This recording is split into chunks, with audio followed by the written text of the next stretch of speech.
Hello សួស្តីអ្នកនរគ្នាត្រឡប់មកវិញជាមួយនឹងការសង្ខេបសេរីរឿង Ben 10របស់យើងជាបន្តដែលនៅក្នុង episode នេះយើងក៏បានឃើញ Ben ជាមួយនឹង Hybrid Commander បានចាប់ដៃសហការគ្នាធ្វើរឿងមួយនៅកន្លែងមួយតែពីរនាក់ហើយបើចង់ដឹងថាពួកគេនឹងធ្វើអ្វីតោះទៅតាមដានទាំងអស់គ្នាហ្នឹងហើយសេរីរបស់យើងគឺចាប់ផ្ដើមឡើងមកដោយយើងបានឃើញ Hybrid Commander កំពុងតែប្រយុទ្ធគ្នាជាមួយនឹងក្រុម Ben ហើយក៏ព្យាយាមរត់គេចចាកចេញពីទីនោះតាមរយៈឧបករណ៍ Teleport មួយដែលនៅក្បែរនោះផងដែរហើយនៅពេលដែល Ben ដែលកំពុងតែនៅក្នុងទម្រង់ Echo ចូលទៅប្រថែតបគ្នាជាមួយនឹង Apex Hybrid Commander ហ្នឹងពេលហ្នឹង Kevin ដែលខ្លាច Apex ហ្នឹងអាចរត់គេចខ្លួនបានគេក៏បានទៅគាស់ដុំថ្មមួយយកមកក៏ប៉ុន្តែក៏បែរជាមកត្រូវឧបករណ៍ Teleport ហ្នឹងទៅវិញដែលធ្វើឲ្យវានឹងដំណើរការខុសប្រក្រតីហើយឧបករណ៍ហ្នឹងក៏បានបើកច្រក Teleport មកស្រូបយក Hybrid Commander ជាមួយនឹង Ben ចូលទៅក្នុងនោះបាទហើយ Gwen ជាមួយនឹង Kevin ក៏មិនដឹងធ្វើម៉េចនោះដែរបានត្រឹមតែឈរមើលហ្នឹងឯងហើយបើកាត់មកមើល Hybrid ជាមួយនឹង Ben ដែលត្រូវបានស្រូបចូលទៅក្នុងនោះវិញដែលយើងគិតថាពួកគេទាំងពីរត្រូវបាន Teleport ទៅកាន់ភពវាលខ្សាច់មួយដែលមានឈ្មោះថា Terra Booster ហើយនៅពេលដែលទៅដល់ពួកគេក៏នៅតែបន្តប្រយុទ្ធគ្នានឹងឯងក៏ប៉ុន្តែវាយគ្នាបានតែបន្តិចនោះទេក៏ស្រាប់តែនៅទីនោះកើតមានរំជួយដីរួចបន្តិចក្រោយមកក៏ស្រាប់តែមានសត្វចម្លែកមួយបានផុសចេញពីក្រោមវាលខ្សាច់នោះមកហើយក៏ដេញវាប្រហារពួកគេតែម្ដងហើយ Ben នៅពេលហ្នឹងក៏រងការវាយប្រហារពីសត្វចម្លែកមួយហ្នឹងដែលគេនៅក្នុងទម្រង់ Echo ស្រាប់ហ្នឹងក៏បានបំបែកភាគទៅជា5នាក់និងបានវាយប្រហារទៅកាន់វាវិញផងដែរហើយក៏បានធ្វើឲ្យវានឹងរត់គេចចូលទៅក្រោមវាខ្សាច់វិញក៏ប៉ុន្តែបន្តិចក្រោយមកវាក៏បានចេញមកវិញហក់ទៅវាក់ខាំ Ben បានមួយលេបចូលទៅក្នុងពោះក៏ប៉ុន្តែអត់ដឹងមិននោះទេក៏ស្រាប់តែវាបានខ្ជាក់ Ben មកវិញប្រហែលជារាងកាយរបស់ Echo នឹងអត់ជាតិហើយរួចពេលហ្នឹងវាក៏បានបង្វែរទិសដៅរបស់វាទៅវាប្រហារ Hybrid វិញហើយ Ben ឃើញបែបហ្នឹងក៏ស្រែកប្រាប់ Hybrid ផងដែរឲ្យប្រយ័ត្នខ្លួននិងបានចូលទៅជួយវាប្រហារអាសត្វចម្លែកនឹងផងដែរហើយភ្លាម Hybrid Commander ជាមួយនឹង Ben ហ្នឹងក៏សហការគ្នាចាត់ការទៅលើអាសត្វចម្លែកមួយហ្នឹងឲ្យវារត់គេចខ្លួនបាត់អីចឹងទៅបន្ទាប់មក Ben ក៏សួរទៅ Hybrid ថាសត្វចម្លែកហ្នឹងគឺជាអ្វីហើយ Hybrid ក៏តបប្រាប់ទៅវិញចឹងទៅថាវាមានឈ្មោះថា Dravex ហើយបើមើលរូបរាងទៅគឺសត្វបិសាចជាលៀនយក្សហ្នឹងឯងហើយនៅក្នុងភពនេះគឺវាមានច្រើនខ្លាំងណាស់ហើយ Ben បន្ទាប់ពីឮថាមានច្រើនចឹងក៏ប្រាប់ថាហើយបើមានច្រើនចឹងពួកយើងចាំការទៀតដាក់មេប្រូចរកវិធីចាក់ចេញពីភពខ្សាច់ហ្នឹងទៅក៏មកជាលៀនយក្សហ្នឹងវាចេញមកវាប្រហារយើងតាន់តែវាចេញមកច្រើនហ្នឹងរកវិធីជួយគ្នាមិនតាន់ឡើយហើយពេលហ្នឹង Hybrid ក៏ប្រាប់ទៅ Ben ចឹងទៅថាភពនឹងមានឈ្មោះថា Terra Booster ជាភពដែលត្រូវបានប្រើធ្វើជាចំណត Teleport ដឹកជញ្ជូននៅបានអញ្ចឹងទៅហើយ Ben លឺចឹងក៏ឆ្ងល់ទៅដែរថាមិនបានពួកយើង Teleport មកមិននៅក្បែរកន្លែង Teleport ហ្នឹងបែរជាចេញមកណាណៃនេះវិញពេលហ្នឹង Hybrid ក៏តបទៅវិញថាដោយសារតែដំណើរពួកម៉ែឯងធ្វើឲ្យវាដំណើរការខុសប្រក្រតីហើយ Ben ហ្នឹងក៏សួរទៀតថាចុះហើយអាចជួសជុលវាបានដែរអត់តែ Hybrid ហ្នឹងក៏តបថាមិនបាច់ចាំជួសជុលអីទេរកវាឲ្យតែឃើញទៅចូល Teleport ធម្មតាទៅកុំឲ្យតែមានអីទៅប៉ះពាល់វាគឺពួកយើងអាច Teleport វាបានធម្មតាហើយឥឡូវបើថាចង់ហៅកន្លែង Teleport ហ្នឹងគឺដូចហៀវមកចូលក្នុងបាតសមុទ្រអញ្ចឹងបន្ទាប់ពីលើបែបហ្នឹង Ben យើងក៏បានប្រើសំឡេង Echo របស់ខ្លួនហ្នឹងពលឺឡើងដើម្បីស្វែងរកទិសដៅនៃឧបករណ៍ហ្នឹងហើយបន្ទាប់ពីបានទិសដៅហើយ Ben យើងក៏បានបបួល Hybrid ឲ្យប្រញាប់ធ្វើដំណើរទៅក៏ព្រោះតែទិសដៅហ្នឹងនាំទៅដល់ស្រួលធ្វើដំណើរមួយថ្ងៃពីរថ្ងៃហើយកំពុងតែនិយាយហ្នឹងគេក៏យកដៃ Echo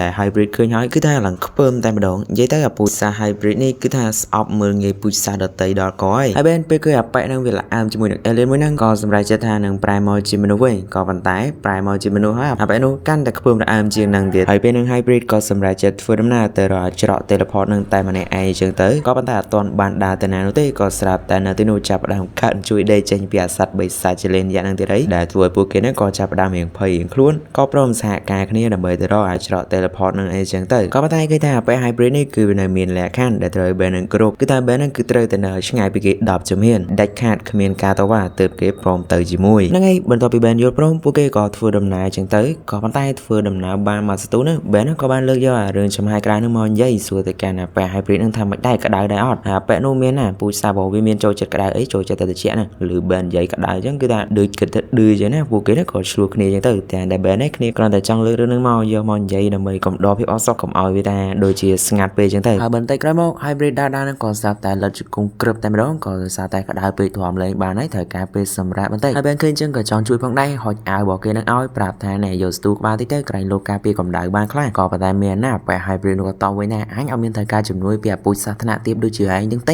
េហើយ Ben របស់យើងគឺអាប៉ែនឹងរឹងក្បាលចឹងក៏សម្រេចចិត្តខ្លួនឯងប្រើ Omnitrade ប្រែមកជា Alien Big Shield នឹងបានផ្លុំខ្យល់ Synergy របស់គេនឹងជួយសម្រួលទៅកាន់អាប៉ែ Hybrid នឹងផងដែរក៏ប៉ុន្តែអាប៉ែនឹងគឺនៅតែបកកាយជំនួយរបស់ Ben នឹងឯងហើយ Ben របស់យើងក៏គ្មានទឹកខ្វល់អីនោះដែរមកឲ្យជួយក៏ហីទៅពេលនឹងដែរគេក៏កលៃភ្នែកទៅក៏ស្រាប់តែឃើញទឹកមកធ្លុកនៅក្បែរនោះគឺបែបហ្នឹងអត់ចាំយូរនោះទេ Ben របស់យើងក៏បានហោះទៅផឹកទឹកនោះចឹងទៅនឹងថាត្រឡប់មកវិញគេនឹងយកទឹកខ្លះមកឲ្យ Hybrid ផឹកផងដែរក៏ ក៏ប៉ុន្តែមានណាទៅផឹកបានតែបន្តិចហ្នឹងទើបដឹងថានោះគឺជាអន្ទាក់របស់ពួកចលនានោះសោះហើយពេលហ្នឹងបេនឹងត្រាសត្វចលនានឹងស៊ីទៀតក៏ប៉ុន្តែបេនឹងក៏បានបបាំងកាយហោះបង្កកក្បាលចលនានឹងចេញមកខាងក្រៅមកប្រាប់ hybrid ថាវាជាអន្ទាក់អីចឹងទៅហើយស្របពេលដែលចលនាកំពុងតែកអត់តាន់រើទៅណារួចហ្នឹងបេនឹងក៏ប្រាប់ទៅ hybrid ថាបញ្ញាប់ចាក់ចេញក៏ប៉ុន្តែពេល hybrid នេះគឺថាគេអត់ព្រមទទួលបញ្ជាពី Ben ពូជសាធារណៈទាបនៅនោះឡើយនឹងតបទៅវិញថាពូជសាធារណៈទាបដូចជាពួកឯងហ្នឹងត្រូវតែគោរពបញ្ជាយើងវិញទៅវាត្រូវហើយស្របពេលហ្នឹងអាចលនានោះក៏អាចបំបែកខ្លួនចេញពីតកបប Ben ហើយនឹងកំពុងតែសម្ដៅមករកវាបហាពួកគេនឹងឯងហើយនៅពេលហ្នឹងដោយសារតែពេល hybrid ហ្នឹងមិនទាន់មានកន្លែងនោះទេនៅញ័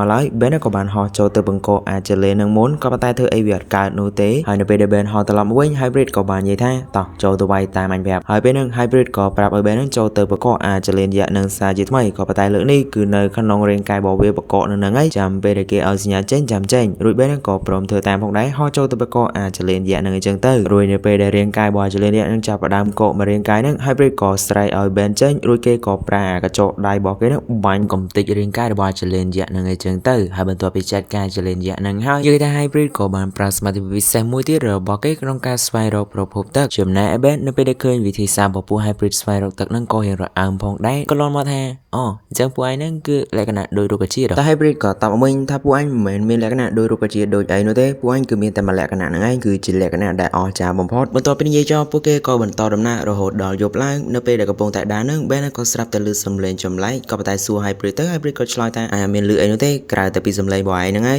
ពួកគេក៏បានបន្តដំណើរទៀតអីចឹងទៅតែយើងក៏បានឃើញថាមានកូនសត្វចម្លែកជាច្រើនបានលេចចេញមកនឹងតាមពួកគេផងដែរហើយបន្តិចក្រោយមកក៏ស្រាប់តែមានការរំជួយដីដែលពេលនោះពួកគេក៏ឆ្ងល់ Ben ក៏សង្ស័យថាជាទង្វើរបស់ពួកចលនាដែលនៅក្រោមដីក៏ប៉ុន្តែ hybrid ក៏លេចមកឃើញអាពួកសត្វតូចនោះក៏បាននិយាយថាវាសាហាវជាងអាពួកនោះទៀតហើយសត្វចម្លែកតូចនឹងផងដែរគឺមានឈ្មោះថា Discipodidae ចំណែក Ben បន្ទាប់ពីបានឃើញហើយគេក៏អត់មានអារម្មណ៍ថាខ្លាចផងដែរដោយសារតែពួកនឹងតូច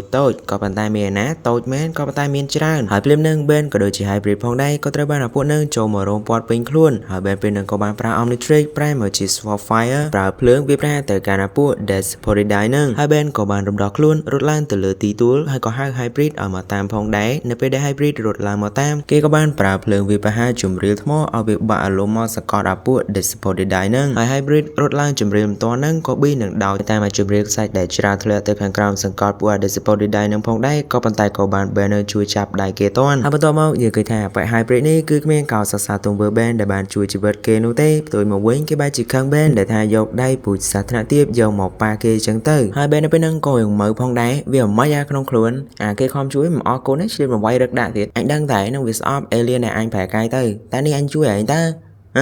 តែ hybrid អត់មានតបនោះទេដើរចេញធ្វើបង្ងើយអញ្ចឹងទៅហើយ Ben ក៏មិនបានទៅសួរដេញដោលថែមផងដែរក៏ប៉ុន្តែនៅពេលដែលពួកគេកំពុងបន្តដំណើរហ្នឹង Ben ក៏លួចនិយាយខ្សឹបថាឯងចាំមើលបកែឌឺតែចេញផុតទៅពិភពហ្នឹងឯងដើរទូកសាច់របស់អញហើយហ្នឹងឯងបន្ទាប់ពីពួកគេធ្វើដំណើរបានមក